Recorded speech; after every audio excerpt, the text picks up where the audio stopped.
Amados, a graça e a paz do Senhor Jesus, aos amados, aos queridos irmãos. Estamos aqui mais uma vez para trazermos uma pequena meditação da palavra de Deus, né? O importante não é o pregador, mas a palavra de Deus, né? E gostaria de compartilhar rapidamente algo que Deus colocou no meu coração para estar trazendo aos amados, né? Com alegria, né? Com grande satisfação. É um prazer poder ministrar na vida de vocês a palavra de Deus, de servir ao Senhor, né? E se eu fosse achar um tema para esta palavra, né? O tema seria consagrando as nossas vidas para a obra de Deus. Consagrando nossas vidas para a obra de Deus, né? E aqui se encontra no livro do profeta Isaías, no capítulo 6, do versículo de 1 a 8, né? Algo que Deus colocou no meu coração e que eu gostaria de estar passando para os amados irmãos, né? Que viemos ser neste dia abençoados pela palavra de Deus. E diz assim: no ano em que morreu o rei Uzias, eu vi o Senhor assentado sobre um alto e sublime trono, e o seu séquito enchia o templo. Os serafins estavam acima dele, cada um tinha 6 asas, com 2 cobriam o rosto, com 2 cobriam seus pés e com 2 voavam. E clamavam uns para os outros, dizendo: Santo, Santo, Santo é o Senhor dos Exércitos, toda a terra está cheia da sua glória. E os umbrais das portas se moveram com a voz dos que clamavam, e a casa se encheu de fumaça. Então disse eu: ai de mim, que vou perecendo, porque eu sou um homem de lábios impuros e habito no meio de um povo de impuros lábios, e os meus olhos viram o Rei, o Senhor dos Exércitos. Mas um dos serafins voou para mim, trazendo na mão uma brasa viva que tirara do altar com uma tenaz. E com ela tocou a minha boca e disse: eis que isto tocou os teus lábios, e a tua iniquidade foi tirada e purificado o teu pecado. Depois disto ouvi a voz do Senhor que dizia: a quem enviarei? Quem há de ir por nós? Então disse eu: eis-me aqui, envia-me a mim. Esse texto é bastante interessante e cada um, dentro daquilo que o Espírito Santo lhe concede, né, pode tirar algo da porção da palavra de Deus, né? É interessante aqui que é o chamado do profeta, né? Ou seja, a consagração do profeta para a obra, né, da pregação da palavra, né? E é interessante que nesses dias, né, aqui, ser sacerdote, né, ser um levita, ser alguém que estava no templo servindo ao Senhor, era bem diferente, né, de ser um profeta, não é? Porque muitas vezes a palavra do profeta não era aceita. Muitas vezes o profeta corria risco de morte, corria risco de vida, né? E ele, dependendo da mensagem que ele tinha para trazer ao povo, né, realmente era um risco muito sério. Mas quem chama é o Senhor, quem escolhe é o Senhor, né? E aprove Deus chamar Isaías, né? Isaías estava vivendo um tempo em que ainda vivia o rei Uzias, né? E se diz alguns estudiosos que Uzias era, talvez ele fosse primo do profeta Isaías, na verdade, né? E que ele estava no palácio, né? Que ele tinha, quem sabe, vamos dizer assim, algumas mordomias, né? Por ser primo do rei. E Uzias foi um rei muito próspero, foi um rei que que Deus abençoou, foi um tempo de bênção, de vitória no seu reinado, né? Foi um homem que realmente trouxe muitas, vamos dizer assim, muitas bênçãos para o povo de Israel no seu reinado, né? Foi um homem próspero, um homem muito abençoado. E aqui o texto diz que Isaías, o próprio profeta, declara que no ano em que morreu o rei Uzias, ele viu o Senhor assentado num alto e sublime trono e o seu séquito enchia o templo. Não é verdade? Vamos dizer assim que morreu então Uzias. Talvez o profeta aqui estivesse ainda não entendendo o seu chamado. Quem sabe ele estivesse ali ainda sobre as mordomias, sobre, quem sabe, a amizade do rei Uzias, né? E se acomodou, na verdade, né? Às vezes é muito cômodo, né? Quando a gente tem alguns privilégios, né? E a gente acaba se acomodando e a gente acaba dependendo, né? Da amizade política, da amizade que nós temos com as pessoas, nós acabamos nos acomodando, não falamos aquilo que deveríamos falar, né? E aqui agora o rei Uzias morre, e então Isaías tem uma visão.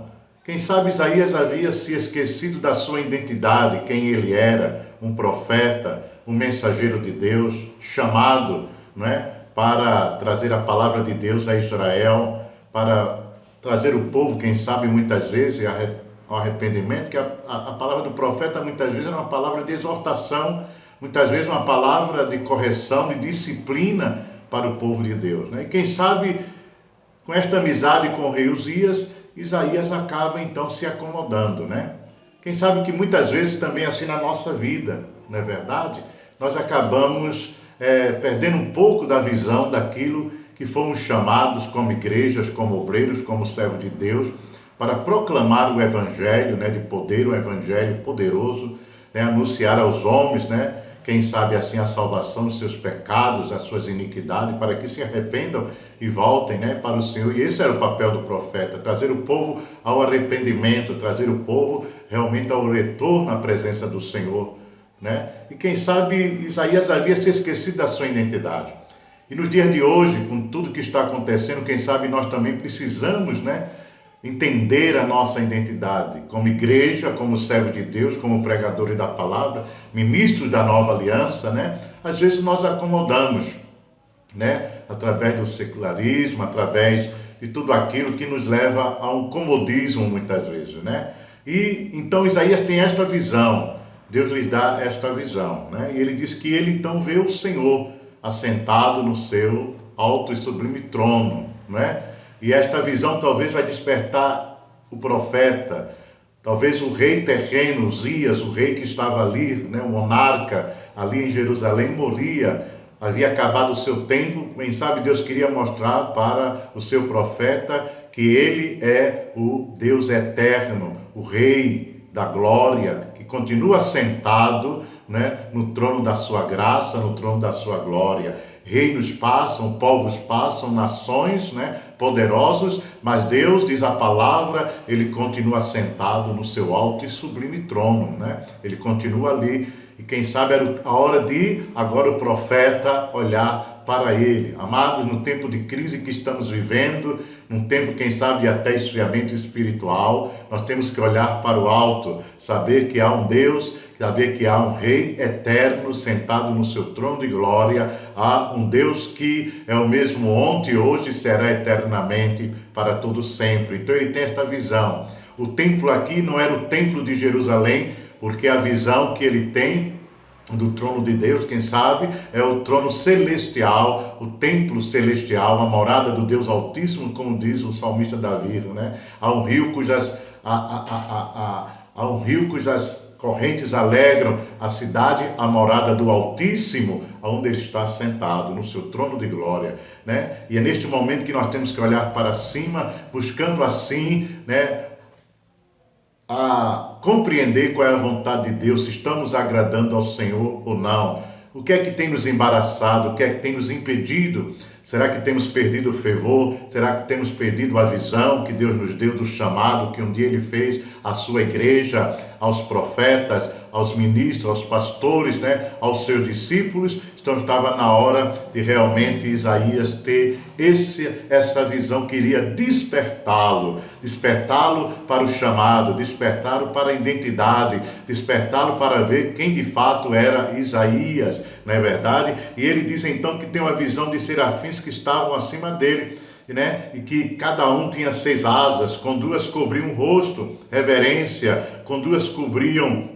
os seus pés, trabalho, né? E com 2 voavam, né? Isto quer dizer que Deus está trabalhando, isto quer dizer que até agora o eterno Deus, como ele diz lá, escreveu o profeta Isaías, Deus está trabalhando. Quando Deus diz, é meu, somente meu todo o trabalho, e o teu trabalho é descansar em mim. Este é o momento de nós descansarmos, sabendo que Deus está no controle, não é verdade? O reino de Uzias havia acabado, o seu período de reinado, mas havia um Deus num trono, havia um Deus soberano, reinando soberanamente sobre todas as situações, né? E vai mostrar, quem sabe, também no versículo 3, quem é Deus na verdade. Às vezes nós perdemos esta visão de Deus, da sua santidade, um Deus santo, santo, e ele então tem esta visão, né, que os serafins, é a única vez que é registrado aqui realmente, né, a passagem que fala sobre os serafins, é só neste livro do profeta Isaías,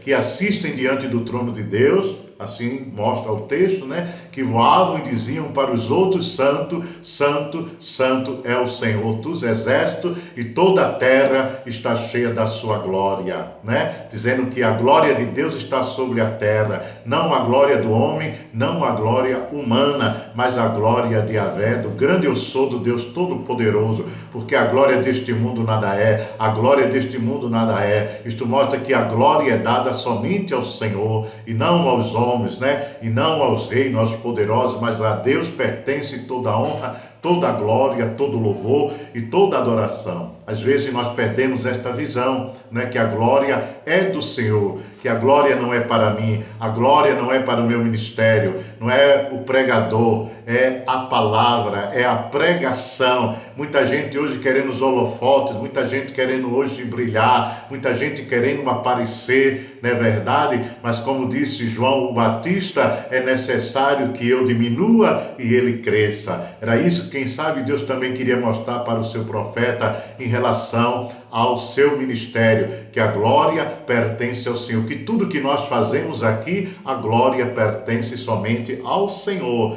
né? E aí no versículo 4, na verdade, diante desta visão, né, ele vai realmente, né, dizer que esta glória do Senhor, diz aqui, né, pois os umbrais das portas se moveram, né, com a voz do que clamavam, e a casa se encheu de fumaça, né, da glória de Deus, da presença de Deus, não é verdade?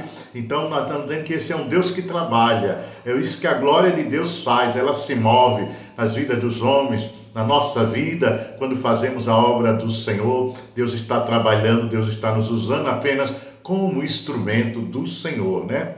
E dentro desta visão, Isaías vai fazer uma declaração, né, que realmente, como homem que seria usado, ele precisaria primeiramente olhar para si, ele precisaria olhar para dentro de si. Antes de pregarmos, antes de levarmos a palavra do Senhor, nós temos que olhar primeiramente para nós. Não somos juízes, não estamos aqui para julgar ninguém, nós estamos aqui apenas para ser um canal de bênção, um instrumento do Senhor, não é verdade? Mas muitas vezes nós achamos que somos alguma coisa, nós achamos que temos o direito de julgar, nós achamos que temos o direito de condenar alguém. Não, meus amados, não. E diante disso, antes que o profeta fosse usado para levar os ais a Jerusalém, era preciso que ele olhasse, tivesse uma visão dele mesmo, tivesse uma visão da sua vida pessoal, como é que estava. E às vezes nós precisamos, amado, entender que estamos na presença de Deus, andar na vida de santidade. Precisamos estar diante de Deus com a vida íntegra, com a vida de santidade. Primeiro os serafins diz para Isaías que é santo, a trindade: santo é o Pai, santo é o Filho, santo é o Espírito de Deus que habita em nós, né? E aí ele clama, ele faz aqui realmente uma exclamação: ai de mim! Ai de mim. É interessante isso, né? Que vou perecendo, não é verdade, que vou perecendo. O profeta achou que diante daquela visão, quem sabe fazia muito tempo que ele não tinha uma visão de Deus, do trono de Deus, a correria, o dia a dia, muitas vezes nos impede de termos uma visão de estarmos na presença do trono de Deus, da visão da santidade de Deus, quem Ele é na verdade, né? Às vezes nós perdemos esta comunhão maravilhosa, esta intimidade, os nossos afazeres, o dia a dia, né? Somos servos de Deus, temos até unção, mas esquecemos muitas vezes de nos achegarmos ao trono da graça do Senhor. Então ele diz, ai de mim que vou perecendo, ai de mim que vou morrer, né? Por quê? Porque eu sou um homem de lábios impuros e habito no meio de um povo de impuros lábios, e os meus olhos viram o Rei, o Senhor dos exércitos. Na verdade, amado, foi algo que veio quebrantar ali o profeta Isaías, né? É um momento de confronto. Quem é o homem diante de Deus? O que é que nós somos diante de Deus? Na verdade, somos nada, meus amados. Somos nada. Como disse Paulo, somos apenas servos inúteis, não é verdade? Então Isaías tem esta visão, primeiramente de si, de que ele era um homem pecador. Se os lábios estavam impuros, o coração também, né? Não é verdade? Se ele disse que seus lábios eram os lábios impuros, devia falar alguma coisa que não agradava ao Senhor, talvez alguma piada, talvez alguma fofoca, talvez alguma conversa, algo que o contaminou, não é verdade? Se os seus lábios estavam impuros, o seu coração também. Então, diante desta visão, não é verdade, ele faz esta exclamação, ai de mim, que vou perecendo, né? Porque eu vi o Senhor, eu sou um homem de impuros lábios, né? Eu sou um homem pecador, a humildade, a confissão do pecado, e é isso que nós precisamos fazer muitas vezes, para levarmos a obra do Senhor, para fazermos a obra do Senhor, não é verdade, com sabedoria, não é verdade, fazer a obra do Senhor com excelência. Precisamos ter uma vida de santidade para pregarmos a outros, para levarmos a mensagem da cruz. Precisamos realmente ter esta convicção de que nada somos. Ai de mim, que vou perecendo, porque sou um homem de impuros lábios e habito no meio de um povo de impuros lábios também. Ele faz confissão de si, confissão do povo. Amado, como isso é importante nesses dias, entendermos que Deus é santo, entendermos que Deus não usa de qualquer maneira, não é verdade? Me faz lembrar a passagem de Elias, antes de clamar fogo dos céus e antes de oferecer o sacrifício a Deus, ele põe em ordem o altar do Senhor, o altar que estava rachado, o altar que estava sujo, cheio de matos, quebrado. Então ele coloca as pedras em ordem, ele tira a sujeira, põe o sacrifício, joga água por cima e faz-me entender que um altar que não está em ordem, Deus não pode usar. A vida que não está em comunhão, em santidade, em integridade com o Senhor, Deus não pode usar, porque Ele é um Deus santo, não é verdade? Então, ele faz confissão dele e faz a confissão do seu povo. Quanto tempo, quem sabe, fazia por causa da sua correria, quem sabe por estar no palácio muitas vezes, quem sabe por ser, como alguns estudiosos dizem, ser primo até do rei Uzias, mas Uzias morreu. Amados, quantos Uzias teremos que tirar da nossa vida? Quantos Uzias terão que morrer da nossa vida? Nosso orgulho, nossa soberba, nossa vaidade, achamos que somos alguma coisa e não somos nada, não é verdade? Mas o Senhor se agradou de nós, nos chamou, e se Ele chamou, Ele cuida, Ele santifica, Ele purifica, Ele quer morar, Ele quer habitar, Ele quer se revelar, Ele quer mostrar a sua glória a este mundo, aos pecadores, através da nossa vida, através do nosso ministério, do ministério da igreja, o ministério pastoral. Somos servos do Senhor. Então, depois de tudo isso, desta confissão, ele tem uma visão maravilhosa. Um anjo voa, com a tenaz e tira uma brasa viva ali do altar do Senhor. Lembre-se, este templo não é o templo aqui da terra. Ele estava tendo uma visão do templo dos céus, e o anjo lhe toca, o serafim lhe toca e traz uma mensagem maravilhosa. Pronto, não seja este o problema, não é verdade? Está resolvido o problema do pecado, a confissão do pecado. Toca nos lábios de Elias e diz: olha, foi tirada a tua impureza e foi perdoado o teu pecado. E depois disso, então, Isaías ouve uma voz que lhe faz uma pergunta: a quem enviarei? Quem há de por nós? Ali estava o Deus Elohim, o Pai, o Filho, o Espírito Santo. Agora Isaías estava podendo ouvir a voz do Senhor. Quantos sons têm abafado a voz do Senhor aos nossos ouvidos, impedido de ouvir a voz do Senhor, o chamado do Senhor para estarmos com Ele, para sermos usados por Senhor.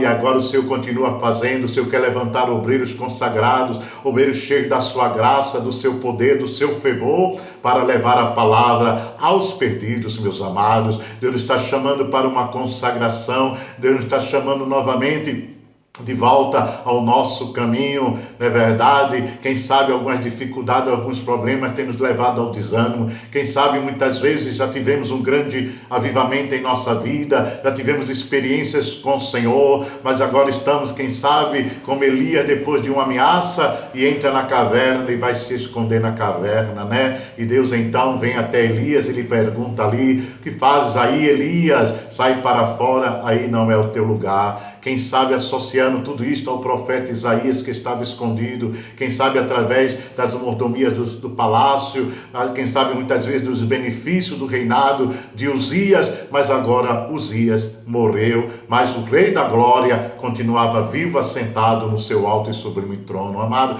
quanto tempo faz que não ouvimos a voz do Senhor?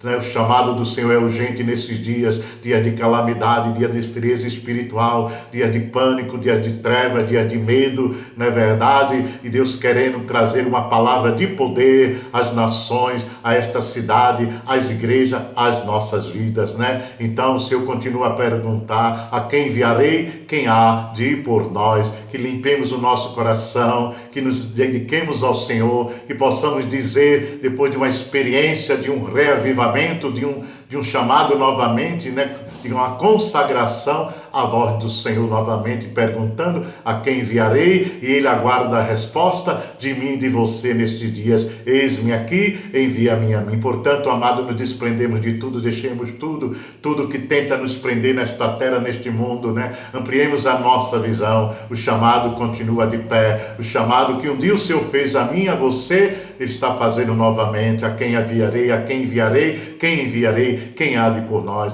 Que Deus nos abençoe, que Deus assim nos use para a honra e glória do seu santo nome, e a glória seja dada somente a Ele. Amados, que Deus assim nos abençoe, e até uma outra oportunidade, a graça e a paz do Senhor Jesus.